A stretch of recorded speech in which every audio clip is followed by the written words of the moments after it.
skill, or training.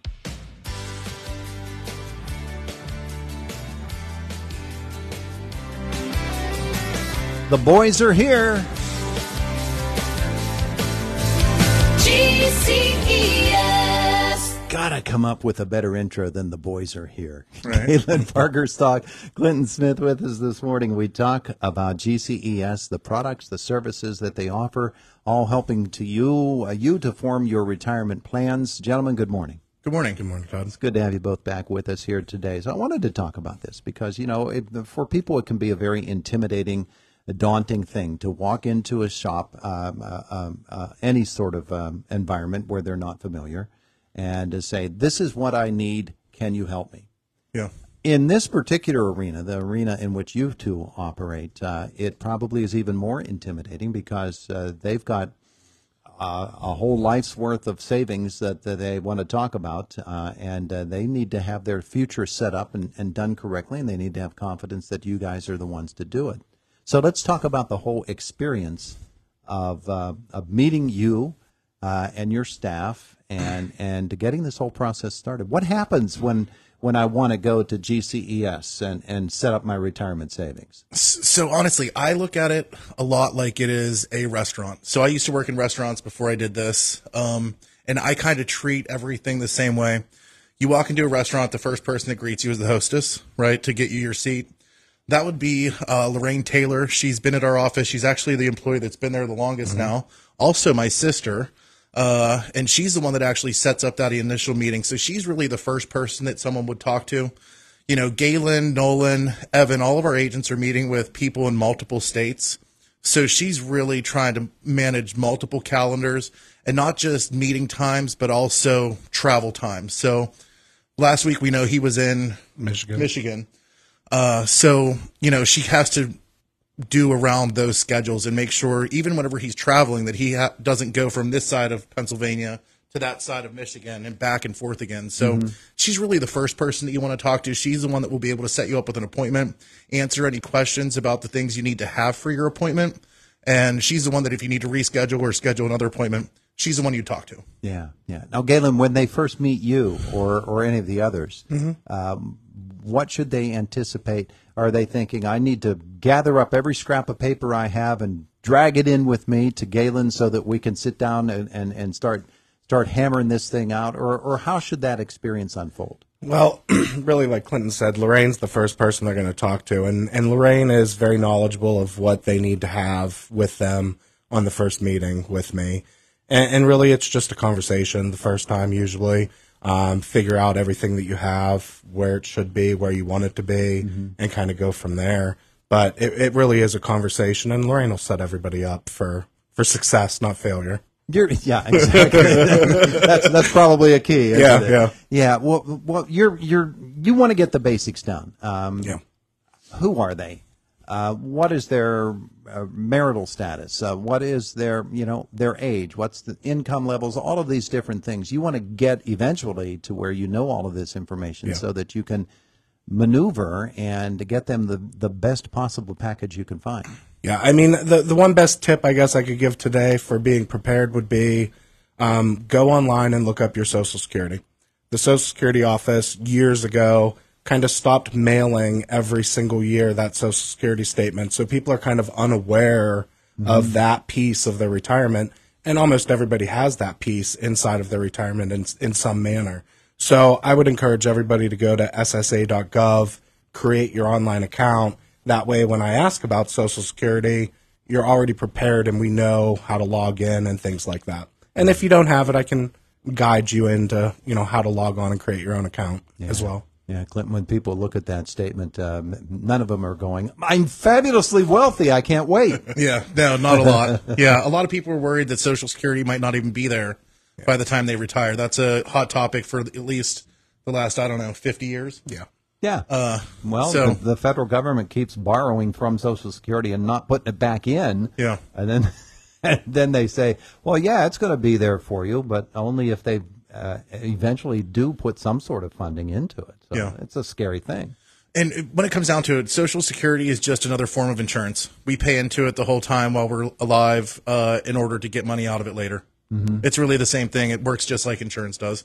Yeah. Yeah. Yeah. As long as they keep it. Yeah. So that's the first thing, Galen, that you would have them do. Yeah, that's the first thing. I mean, it's very important to have the Social Security information, but also the investment information, current employers, past employers, things like that. And then we're going to create a plan together, and that would put us into, I guess, the second phase of our office. Yeah. And So- that would be Tina. Lorraine's the hostess, Galen's the server. After that, Galen meets with the table or meets with the family and comes up with the plan. He then gives that plan off to Tina in our office, Tina Neese. She's awesome. We met her through work going to Colonial to get our car serviced. And it was just the right time, and she started working for us a couple years ago. But She's the cook? She's the cook, Okay. we'll say, because she's going to take whatever paperwork and plans that he wants to put in place. She's going to make that happen with the company. She's going to follow up with the person the family or whoever it is, to make sure we have the signatures on the right stuff, because it's not always easy to move your money from there to here. Yeah. All the companies want different paperwork. They won't accept other third-party paperwork. So Tina works with the companies that we're putting you into and the companies we're taking you away from to make sure that process is seamless. And then once she's done cooking it, Galen comes out and brings the food out and presents to you, hey, guys, this is where we're at now. Yeah, Galen, I'm guessing that process that he just described is probably one of the ones that requires the most patience on your part. Yeah, over the years, I've just realized that paperwork can get messed up, and it takes a long time. Like, we don't mess up the paperwork, but sometimes the paperwork shuffle seems to be a tedious process. Some companies, like Clint said, require their own form. Well, you don't know they require their own form unless you call them and find out, and the client always has to be on the line. So it's not something that we can do without their knowledge.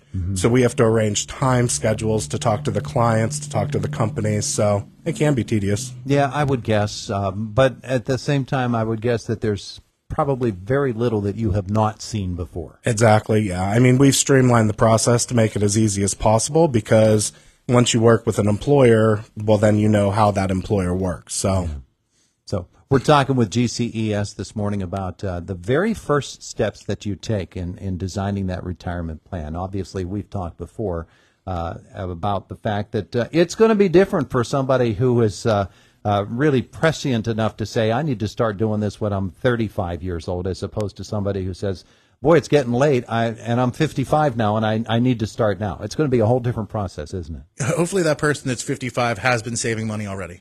Yeah. It's going to be really hard for you to save enough money in 5 years for the rest of your life. So the sooner you start, the better it is.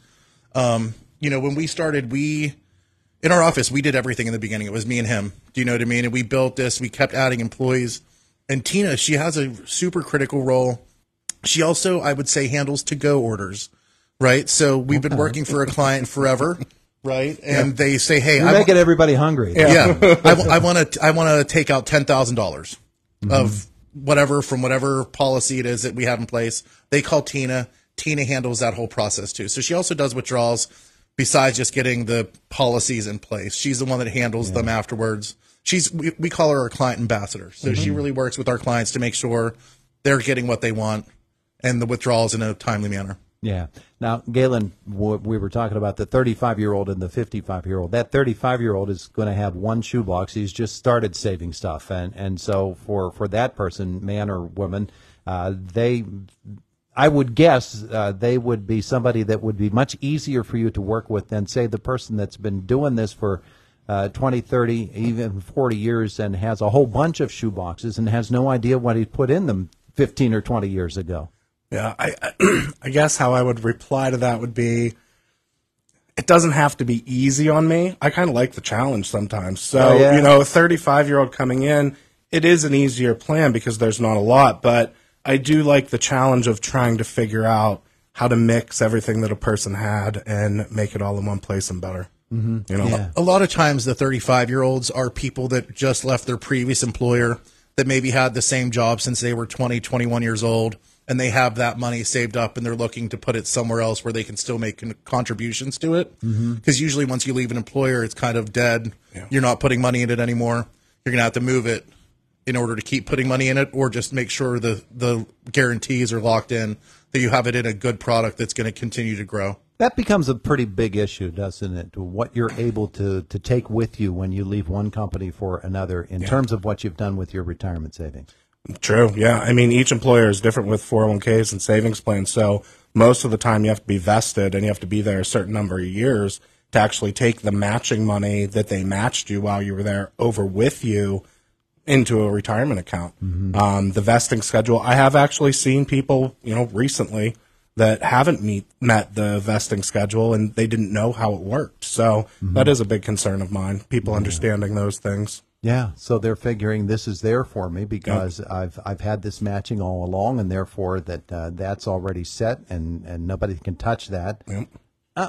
Yeah, no, it's true. It's sad, but yeah, I mean, you just whenever you are employed and you're putting into a 401k, just ask about the vesting schedule because it might change your mind. If you want to go get another position somewhere else, maybe you should stick it out for one more year because that could be thousands of dollars that you're missing because you want a different job. Isn't that interesting that can really impact your life in such a way that you end up staying at a job for another year or a year and a half, 2 years, because you want to protect the investments that have already been made on your behalf, and that's the only way to do it. Yeah, I mean, and it's not just, getting another job because you dislike the job. It's everybody in life wants to grow and get bigger, and, you just want to make sure that stepping stone where you were at, you're taking full advantage of. Different opportunities come up. And We've had a lot of people inquire, too, about going back into federal employment and how the years of service they had before will work for them. So there are some people out there that are smart enough to look into, hey, I'm about to make this jump back into the federal market or back into working for the state. What's that look like for me, too? Yeah. So many different issues when you're dealing with your retirement savings, and we talk about them with you fellas every couple of weeks here on Indiana in the Morning. And so if people do want to have you address a specific question, you're happy to do that, right? Yeah, absolutely. Yeah. So all they need to do is what? Write to us or write to you? Or? They can call in here. They can give our office a call. We do want to actually answer people's questions, so we haven't really tried to push that much on here. But if anyone has questions, they can get in contact with you, get in contact with someone at our office. Shauna at our office, she's the other key player. She does all of our marketing. She's amazing. She did all of the cartoon work inside of our book. She's the one that created all of our logos, and she's the one that brought Carl and Barb to life in our book. And I also went to high school with her. Her and I were in dumb math together in 8th grade in Salzburg. Yeah. Galen just looked over at you like she loves when he says that. Yes. He finds a way to bring down not only himself but her too. Yeah. Nice. Yeah. Hi, Shauna. Hi, Shauna. Hey guys, thanks for being with us. Folks want to get a question into you. Call them, call me, write to me, whatever it is, and we'll make sure the guys take a shot at it. Appreciate it this morning. Thanks, Todd. Thanks, Todd. It is the voice of Indiana County. It's WCCS 101.1 FM, AM 1160, and WCCSradio.com. 25 minutes after 8 o'clock. Jake is here in just a couple of moments with a check of the news. CBS Sports right now. This is Boomer Esiason with the CBS Sports Minute, sponsored by the United States Postal Service. Get